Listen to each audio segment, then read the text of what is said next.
Let's go. All right. Let's let people in. Here we go.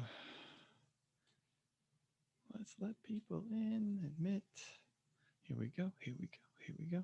Oh, we got Doug Watler in the house. Dougie Fresh. How you doing, man? Oh, you're muted. I am unmuted now. There he goes. He's in. He's here. I'm I am I'm here. everybody's joining. I'm trying to figure out how to uh turn off the here it is. Hold on. They got to turn off the waiting room. Turn off the waiting room. There we go. Okay. Hello everybody. Hello beautiful people. Here we go. Happy Thursday. So Thursday? Thursday. Thursday. Happy Thursday. Good to be here. Whoo, guys, it's been a crazy day. It has been a crazy day. So Thursday is my public facing day, and it's just been nonstop. We started with Brandlytics this morning, and then interviews, and um, just nonstop, nonstop. I'm grateful though, and we're here. We get to help out, talk to you guys again, see some familiar faces, see some new faces. Sandra says, "Good morning, everybody. Welcome, welcome, welcome." I didn't see a topic for today in the poll, so we're just gonna freestyle it, and whatever you guys want to talk about, however I can bring value for the next 24 minutes. Let's get to it. So I just realized that there's actually if you guys click on the reaction button on Zoom, you can raise your hand. So if you click reactions and then go raise, if you got a question, use that little feature, raise your hand, and we'll get to as many questions as we got. Andrew is just raising his hand normally, so we could start with Andrew. But as we go, let's try using that tool. How you doing, man? I'm doing great. How are you? I'm great. I'm super pumped to ask this question because you actually posted about it recently on your Instagram. So Okay. It's good timing. I really have you changed your setup a little bit? The background's a little different than usual. No. I was in Montreal. I was staying in Montreal. I'm back just outside of Ottawa right now. Okay. I'm a digital nomad. I kind of float around, and Cool. and so yeah, that's why my background changes. All right. I really appreciated your Instagram post recently where you took a snapshot of I believe it was the lifetime of your YouTube channel, and you pointed out that the importance of picking the right partner and how picking the right partner will contribute to your success. And that perfectly ties into what I wanted to ask you today. How did you manage the conversation with your wife as far as, and I'm going to try to word this as best I can. I hope this makes sense. With regards to how visible your lifestyle is and how you put yourself out there and you welcome the spotlight. You're an introvert, just like myself, but you welcome the spotlight. Some spouses, some partners are going to be okay and they're going to be comfortable with that. Others are not going to be okay with that. I'm curious if you could touch on that. How did that conversation go? And how did she respond? Or did you guys actively talk about it? Or did it just kind of organically happen? That's what I'm looking for. Yeah. So it was an evolution. Even for myself to show more personal stuff was an evolution. If you go back on my early videos, there's not a ton about my life or my travels or whatever. So it was an evolution. With Nina, I already had my YouTube channel, so she knew I did YouTube videos. There was no big conversation. There was no sit down moment to be like, okay, we have to discuss what we're gonna do. At the beginning, when she saw me making videos, she would every now and then pop in the background, wave, do something behind my back that I didn't even know she was doing, just to photobomb my videos. And then you watch the replay or you see the comments. Oh, we love Nina. It's like, what did Nina do? And then you see it like the 4-minute mark. She did something in the background. And she slowly became more comfortable in terms of being on camera. So then she went from like a little cameo behind to then just saying something to then now she does a bunch of like any video that's an Evan top 10, she records the whole thing herself. Talking about partners. And oh, hold on, I'm gonna mute Manaz there.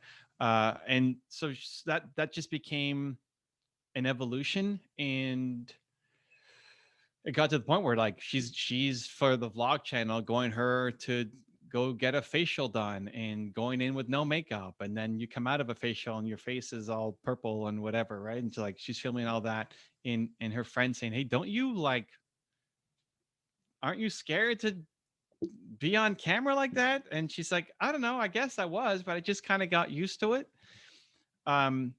So that being said, my parents, for example, are very private people, and they're never on camera.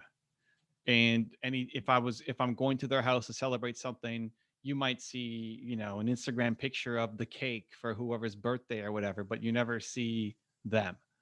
And that also wasn't a conscious, like, sit down conversation to say, okay, guys, I'm on YouTube now. Do you want to be in my videos or not? Um, my parents have had a huge impact on my life. I mean, they're behind me on the wall, right? But you only know 3 to 8 different stories about them that I've shared because they're very private people. So you get to pick. You don't have to be public with all of your information. You get to pick what you share. And I'm always just trying to bounce with the people who, um, the people who I'm bringing on stream or bringing on the video, to understand what do they want, what are they comfortable with. You can sit down and have a conversation, but for me, it was just rolling with it.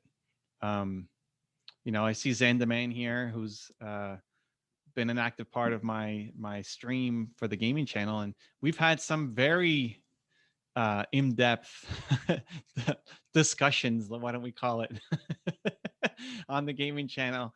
And most of the stuff is open, for anybody to watch. And in Zan's journey, other people can learn and be inspired as well.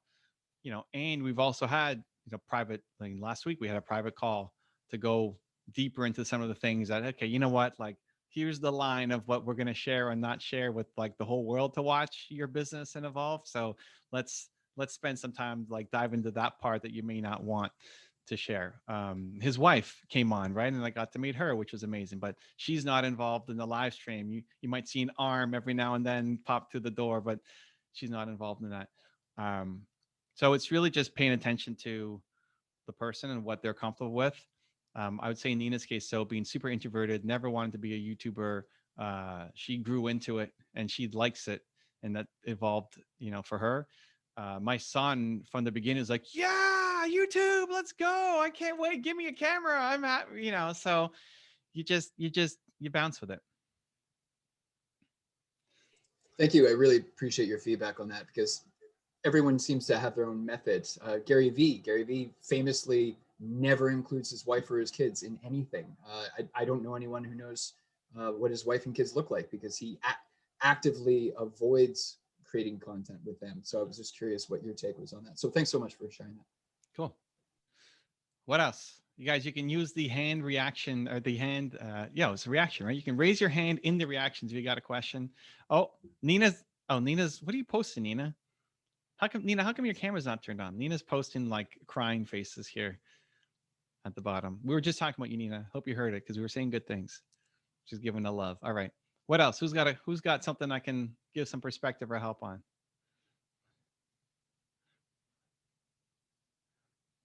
Dougie Fresh has a question. What do we got, Doug? My question is your purpose from your pain. It's one of the favorite sayings that I've adopted from you. Mm-hmm. How do you deal with, and I'm kind of asking a general question, but how do you deal with getting over embarrassment? Like if it's something that's very sticky or something like that, do you just say, screw it because I know I'm going to help somebody else out, or what? Can you walk me through some more of that? So for me, Thank I'll you. split it between, like, is it me who's embarrassed, or is it Nina who might be embarrassed, or my parents might be embarrassed, right? That if it's me, then I want to lean into it.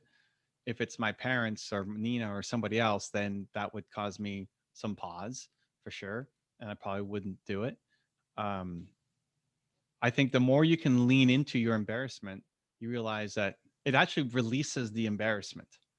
Like, by actually sharing it, when you can turn it to service for others. Um, the story that I usually tell is I was at Tony Robbins' event, and they had the security guard detail, and they rotate, because the Tony Robbins event is like 12 hours a day for Yeah. Yep. 4 days or whatever. It's crazy.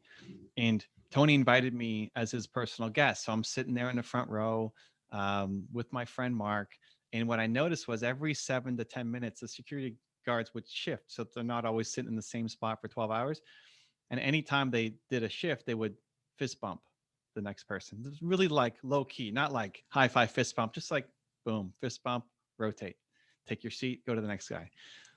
So I get this idea. I'm going to fist bump the security guard as they come by. I want to fist bump them too, just thank them for their service, you know? So like, you know, the first guy comes, fist bump, great. At the time I put my hand out, he looks at my hand and keeps walking. It's like, oh my God, I just got owned by the security guard at the Tony Robbins event. You got iced. I got iced. It's like, man, I can't believe it. I got shunned. And my first thought was, because in my head was, of course he's going to fist bump me. Why not? We're at a Tony Robbins event. You know, this is what it's all about. Yeah. My first thought was, who just saw me get massively embarrassed? Right? There was the first like, oh my God, I just got ice. Is that even a thing? Ice? I think ice would be like you got killed, but I don't know. I just got owned by this guy. And my first thought was I'm massively embarrassed right now. And who saw me? Now, in the grand scheme of things, like nobody even cares, right? I mean, they're not focused on me and me trying to fist bump the security guard. They're looking at Tony here on stage. But in my head, this is what goes on. Zen says dissed. Yeah, I just got dissed by the guy. So then, you know, I was cycling through, and now I'm not paying attention to Tony Robbins anymore because I'm so worried about me getting dissed by this guy and who saw it. But then the thing that shifted it was, if somebody saw that and laughed at me for doing it, great. What I'm going to do now is I'm going to keep doing it until I get a fist bump. So that becomes now, if anybody was watching me, now it's inspiration. Because if they see me keep getting dissed, pass, he's still doing it. He's still doing it. He's still going. Right. Now they start cheering for me. At least, again, nobody probably even saw or cared, but this is the story inside our own mind, like the thing you're embarrassed about. A lot of the things that we're embarrassed about aren't that big a deal to other people. They're dealing with their own problems and their own pain and their own suffering and their own battles and wars. So then the next guy comes and, you know, I do the same thing. The next guy disses me too. And like looks at the hand and just keeps walking by. Like, oh my gosh, come on. This is now the second person here. Now I'm full on in I need to get this to happen. I'm not paying attention at all to what Tony's saying on stage in the front row. And the next person comes in, and now I'm trying to make eye contact with him. I'm trying to like laugh, you know, just before, so that when he comes, I'm not just some stranger, that it's going to happen. And so the next, the rotate comes, and I put up my fist bump, and he fist bumped me back, subtle looking. And then I'm like, yes, I just missed 20 minutes of Tony Robbins content. It doesn't matter because I got a fist bump from the security guard. But the thing that, again, the initial embarrassment, as soon as you can flip it to service, it gets rid of the embarrassment because now you're helping other people. So whatever yesterday I was doing an interview with Deepak Chopra, and in 9 minutes before, my heart's beating. I'm scared. Like, oh my God, I've never talked to Deepak, so I don't know his messaging fully in. My heart's beating. I want to have a good interview. And what I did was I went to Instagram to share it. It's like, hey, I'm 9 minutes from showtime from Deepak showing up and us doing this show. And I'm nervous. My heart's beating super quick, but we do difficult things. Let's go. Wow. And in the flipping it to service, eliminated the embarrassment and gives you the courage to go do the thing that you need to do. Be your own cheerleader. Yeah, I mean, I guess, but it's still more like I want to help somebody else. I want somebody to see me. Somebody could look at me as like, oh, he's interviewed all these people, and so it's just so easy for him. I want them to see the struggle that goes on just before, and the willingness to then do the courageous thing to hopefully inspire somebody else to do their version of it. Not that they have to go interview Deepak, but whatever their version of the thing is. Right. Like when you talked about interviewing Matthew McConaughey, you watched a bunch of his interviews to ask him something different. Yeah. And I was more scared even for McConaughey than for Deepak, because I knew zero about McConaughey besides him being an actor. I didn't want to go on an interview and say, so what's it like being an actor? Just some useless question, right?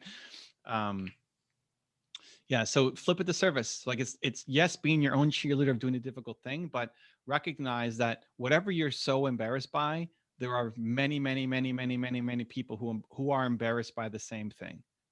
And if you stay silent, it perpetuates the silence. If you come up and say, "Hey, this thing happened to me," or "I did this and I'm not proud of it," it brings it into the open, and other people can heal as you heal as well. Great. Thank you so much. Cool, man. Manaz, I don't know if Manaz, you there? Manaz out of hand. Oh, there she is. Hi, can you hear me? We got you. What's up? So I picked up your book, and I really didn't expect, what I found in your book. I'm still going on with this. It's been a little bit of a journey. It's been a little difficult, coming up with some of the things. I had struggled a little bit with the who part, and I was wondering if from your other book, Finding Your Who, if that would, give me a little bit more perspective in terms of finding it. So the reason I picked it all up because of, whatever you wrote on your cover, you being an introvert in terms of being, pretty much lost or finding your purpose and all of that. And I found, pretty much a lot of answers. So that really, I think I picked it up exactly what I needed. But I just wanted to know in terms of finding your who, because I did try to answer it and it's never really that clear. Would the, Finding Your Who book be more helpful as well? So your one word is the first book, and it goes a lot deeper into it, which is super valuable as well. For me, it was just sitting on it, just sitting on the words. It took me a while to find it. I also didn't have the book. I had to write the book because I didn't, have time to go through it. Here's what I'm gonna do. I'm gonna buy you a session with Zan the Man. So Zan is our Built to Serve coach, and he's gonna sit down with you for 20 minutes to go through everything, because we're kind of in a time crunch here of like rapid fire questions. So message or put your Instagram or email or whatever in the chat, or send it to Zan. Can you guys send private messages to each other in the chat? I think so, right? Find Zan, or Zan find Manaz, connect, and Zan will walk you through it so that you have the time for it. That would be really great. Thank you so much. You'll love Zan. Zan's gonna be great. Thank you. Thank you, Cool. Evan. All right, Joy, what do we got? I see the hand.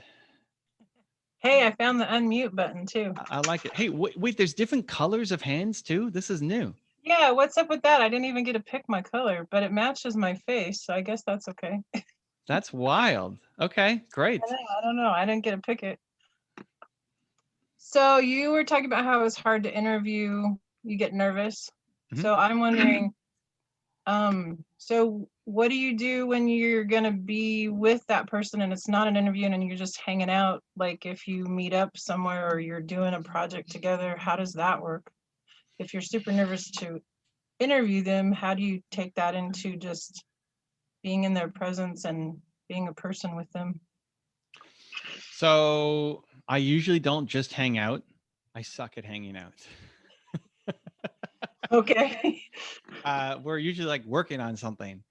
So the most recent example of that, because with COVID, I haven't left my home to go to any event for a long time. But just before COVID started, I was in Puerto Rico with a bunch of the big names of Brendan Burchard and Dee Graziosi and Lewis Howes and Jay Shetty and all those people. And there was a format of mastermind roundtable. So there's maybe 25 of us at a table at Brendan's house, and everybody got a chance to talk about what over 3 days, everybody had a chance to go and talk about what they're working on and what they need help with. And that's fine. That's easy, right? It's like, okay, you've got a problem. Great. Tell me your problem. Let's try to help and dissect and bring value.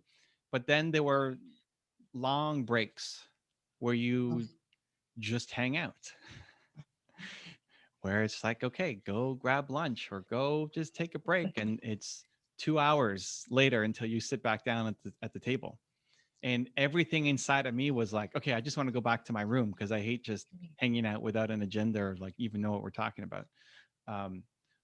But what I did was I forced myself to say, no, you know what? I'm here. This is hard for me.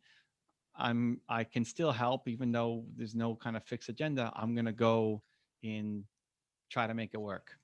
And I'm not the most gregarious or outgoing person. I see a group of 4 people. I'm not going to go in and say, "Hey guys, I'm Evan. You know what are you doing?" um, but I'm typical Evan would have gone back to the hotel room and just come back 2 hours later for everything. And so I said, "No, I'm going to do what's difficult for me, and I'm gonna inject myself in the conversations and try to make things work." Was it the best? No. Were the more, you look at Lewis Howes, for example, who was there, and Lewis will talk to anybody about anything. Lewis is just fantastic that way, right? Like, hey, I'm Lewis. What do you do? And just immediately go into conversation. So Lewis is talking up a storm everywhere, and I did the best that I could at the time with what I had, and I'm really proud of that. Was difficult for me, even though it might have been super easy for Lewis. Um, so I don't often find myself in those situations because I don't usually like to just hang out. It's usually based around a project. So there's some kind of agenda and we're working towards something. I work with a lot of these guys on different projects, but again, we've got a clearly defined project of what we're working on. But when I am in a situation like that, it's okay. I want to do the thing that will make me proud. And here comes a learning opportunity. Let's go. Cool. Thank you. Cool. No problem. Yeah, everybody's got different hands. Oh no, Joy has the weird hand, or like the off color hand, and Hey, everybody else. look, that's my hand. That it actually does look like your hand. It's actually pretty close. I like it. I know, but I don't know how you pick your hand. I don't. I Anyway. don't know. I like this hand raising function though. All right, cool. Thank you, Joy. Daniel, what do we got? Hello, thank you very much, Ivan, for all these sessions. Speaking of putting myself in a spot, it may be a little bit awkward, but I have a quick question because the time and stuff like that. I'm finishing up a book. It's a book about overcoming a bunch of obstacles in life, and I'm at the stage where I'm looking for someone to do the forward. And I don't know many people that could do it. I want those people to be in line with my kind of philosophy and what I'm doing. And you are one of the top 2-3 people that I would ask to. So would you be willing to do my forward, the forward for my book, please? Listen, I'm super humbled. It's a super generous offer. It's probably a no because I'd have to read the book, and I barely have time to write enough for my own stuff. But also, I mean, I don't have a forward for any of my books. You don't have to have a forward for your book to get out. I don't have forwards. I don't have an acknowledgement section. Just go and create. And one, I'm humbled by the ask, and also, applaud you for the courage to hey, why not take a shot and ask. But yeah, it's probably a no for me, but I love that you stepped up and asked, and good luck with the book. Let us know when it's out. Okay. Yeah, it will be out very soon. I kind of line up media already. I have about 60 interviews in the next couple of months. So hey, I know it's a no. Awesome. Cool, man. Good. Congrats. I love it. Yeah, let's see. We got time for one more. Bork, did I pronounce it properly? Oh, you're still muted. Hold on. I think I can ask you to unmute. Here we go. Here she comes, I think. Angelic music. We made it happen. Is it Bork? Well, Bork? if you're real French, then it's Bourg. But okay. My mother's family has always called it Burke. Burke. Yeah. Okay. But as a singer, I prefer to use that than the name they gave me when I was born. So I like it. Wasn't there a famous hockey player, Ray Bourque? Ray Bourque. But they pronounce it Bork. They pronounced it Bourque. Got it. Okay. And it's when people pronounce it rhyming with pork, I hate that. Got it. Okay, mental note. We won't rhyme it with pork. Good. But then it sounds icky. I have a question. Yes. I don't know how to deal with this, but I don't want to be like rude, because all of a sudden we've moved back to Calgary from New York, because New York was just really, really, really weird the last months. And so we moved back here. And my mother, I've become this much, much, much comfortable with myself. I'm not an introvert, and I'm really happy with that, because I like talking to people and all that. But my mother keeps looking at me and going, shh, shh, shh. And it's like, I don't want to be embarrassed of myself. And she makes me, it's like all this, like, ugh. And it makes me just want to move back to our place that we're still renting in New York. I mean, at some point, it's figuring out when are you living your life, right? Exactly. When are you an adult? And for some people, they're 75 years old and still listen to their 95-year-old parents as what they can and can't do. I think there's Yeah. an element of, like, if you're in your parents' home or somebody else's home, there is an element of kind of respect for their rules and what's going on. We're not. We're like half an hour walk away. Yeah. So honestly, then it's just limiting the exposure. Yeah. Right. So like some topics are off limit. I'm sure you love your mom, and I'm sure there's a lot of great things you can talk about. And it's cutting off access to the things that bother you. I mean, I think to some point you can have a discussion. It's unlikely that it's going to change very much. Yeah. To say, hey, when you shush me, it makes me feel really disrespected.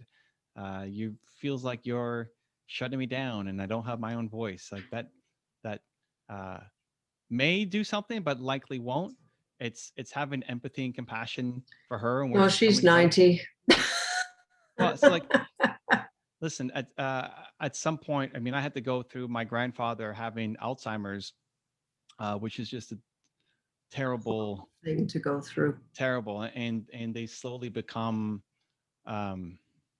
just almost like a baby, right? Where Yeah. they just can't remember anything, reminding them that then they don't know who you are, all of this stuff. And so, I mean, thank God she still has her mental faculties enough to Oh. even tell you shush.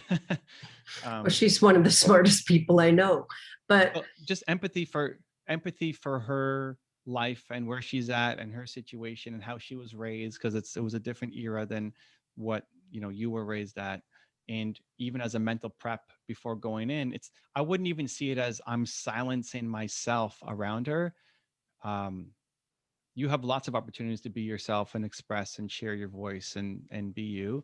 It's more creating a gift for her to try to create as great a relationship as possible for the years that you guys both have left together. yeah. That's how I Okay. would look Well, at it. that's a good one. So congratulations on everything you've done. Thank you for the love. I'm excited to be here. It's great to have you. Well, we're at time already. It's crazy. I mean, we're a little over, but I always love spending time with you guys. Next week we'll keep you posted. I've got my son for the next 2 weeks on March break, which is going to be pretty epic. So we have a schedule that we're working through, and we may have this, we may not. I will keep you posted in the Facebook group and on email. But until then, thank you guys for the love, the energy, the feedback, I love seeing you guys do work. Like I love seeing you posting. I love seeing you putting your message out there. I know a lot of you may not be as consistent as you want and may not be doing it as you want, but it's still even you just showing up here is still way more than what you used to do for yourself and for your mission. So it's a win. So you guys inspire me every time we're on here. You inspire me with your hope and courage and positivity. So I'm taking your energy. I'm going to go pour it into all the interviews I'm doing this afternoon. But thank you guys for the love. Continue to believe, and we'll see you again very soon. Much love. Goodbye, everybody. Thank you.